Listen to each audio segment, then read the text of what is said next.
So it does look like The Last of Us is plummeting, and Oh, do we have those numbers?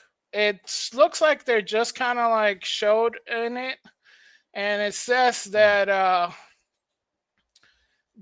the ratings kind of plummeted for the very moment HBO announced that it was developing a second season of the adaptation of Naughty Dog's Last of Us game. One question immediately came to mind for many of those familiar with the source materials: how would the showrunners handle the scene from the sequel? Sadly, even though this was one of those rare instances where staying from the original might have actually helped, yeah, HBO.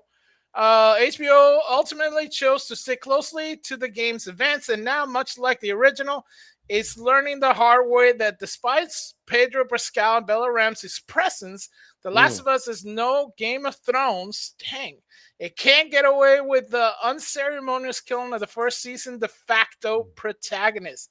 The scene in question, in case you've been living under a rock and somehow missed all the things The Last of Us, is the infamous Joel gets beaten to death with the golf club sequence from the second game. A questionable, to put in the madly as I can, narrative choice that back in the day sparked one of the largest backlashes in gaming history. Barring a few minor changes, a show depiction of Joel getting a man chooses turned out nearly identical to the original, allowing many of the TV fans to step into the gamer's shoes and experience the genius of Neil. Yeah, okay. Document pretty close. So, following the premieres through the valley, the second season, second episodes featuring Joel's demise, the show ratings plummet immediately. What did we say? Didn't Mm-hmm. we say this was going to happen? Yep.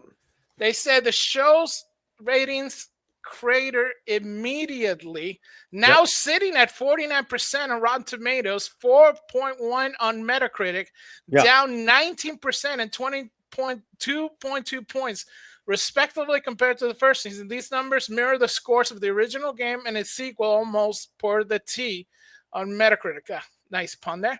Providing the gamer's TV fronts are two different after all, both for inexplicable reason. They take too kindly to some random character bludgeoning a beloved protagonist to death. So I guess the Metacritic is a score, but the drop. Do you remember what we said the drop was going to be? Numbers wise, Yeah, I don't remember, but what do we got? 31.5 drop in viewerships. And how many of those are those that, maybe just thought there But was it going to did, be a but the third flashback? one did go back up. It says in viewers, but it's been a drop, right? If you're seeing those, I think we didn't even see last night's episode. I think there's a lot of people like us who are not gamers, didn't do the game, came to watch Last of Us because HBO and Pedro love the first season, love the the first two episodes, but then we're shocked that they killed Pedro off in episode 2. Episode 3, we honestly, me and Romy didn't even bring up episode like, hey, Last of Us is on tonight. I'm telling you, man, there's a lot of us that just we're done. We're done. But go on, Fletch. No, it just looks like what we were talking about. We were talking Mhm. about how this might actually just tank a little bit of the show because Yeah. Pedro Pascal was actually more influenced than people thought about.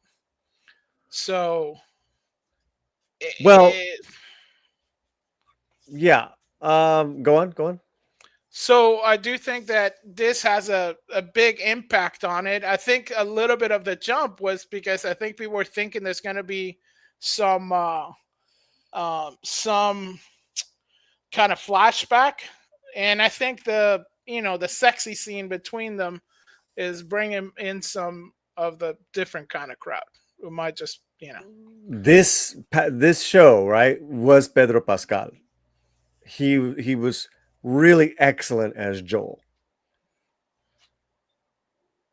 Really excellent as Joel. That is my personal opinion.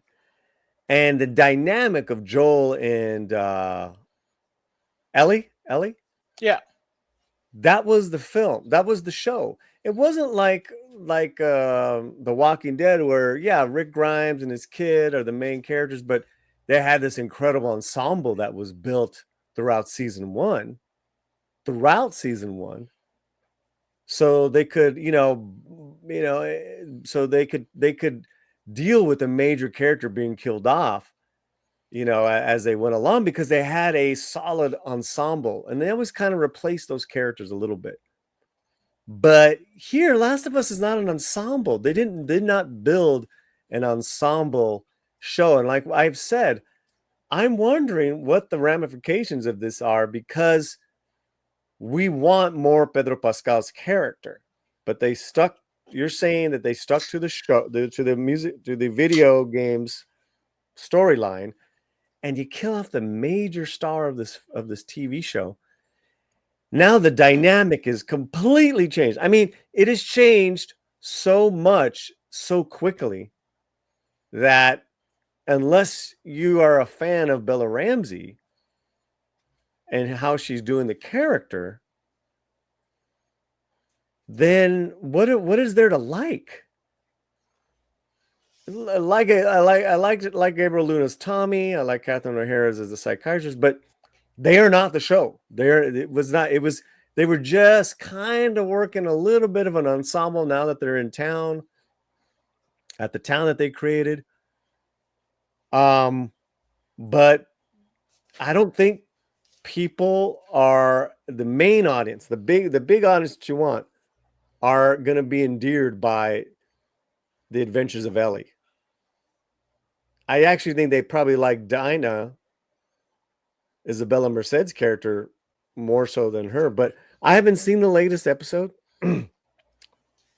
I just know that I don't think I've ever seen a TV show radically change like this so fast and so quick and into its success. This is season 2. It's only season 2, episode 2. And what did we say? I go, I'm wondering if people are. I'm wondering if it's just going to go like this. And I think we're right.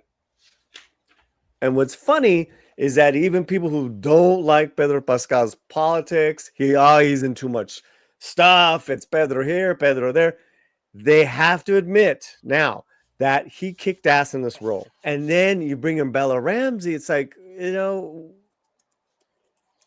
to make her a lead, that's very tough, because she was not a likable character. She's like this, very strange, stubborn, bratty, unpleasant teenager, and that's what we're getting in the first 2 episodes of season 2. And then it's like, okay, now we're supposed to like get Saoirse. Right. Listen to everything that I just said in regards to storytelling. Maybe Pedro couldn't do a season 2. We talked about this also. Maybe they had ideas to change up Joel's storyline. Walking Dead changed a lot of storylines all the time, compared to the comic books. So, but it sounds like they were sticking to their video game. So storytelling, that's off, and I hear and I get why there was such a bad reaction to the video game part 2. I get it now. So that is just a no-no in storytelling. Everything that I just said, Pedro's likability, the build-up, it's not an ensemble. If an ensemble show and storytelling, you could take a hit like this, maybe after a few seasons. But listen, even at X-Files, when Mulder left after season 8, what did people say? This ain't X-Files, it's not the same. It wasn't until he came back and it was already too late. Now, take everything I just said, guys. Everything I just said. And you add in the social and political agendas that the showrunner has. Okay. You now let me know who this show is for, what this show is about. How's the viewership going to react? Those are my thoughts on this. So the declining numbers of this show does not surprise me. And I'll be very curious to see episodes, ratings wise, episodes 4 through 8, because I don't think it's going to end well. But let me know what you guys think. Comment, let me know.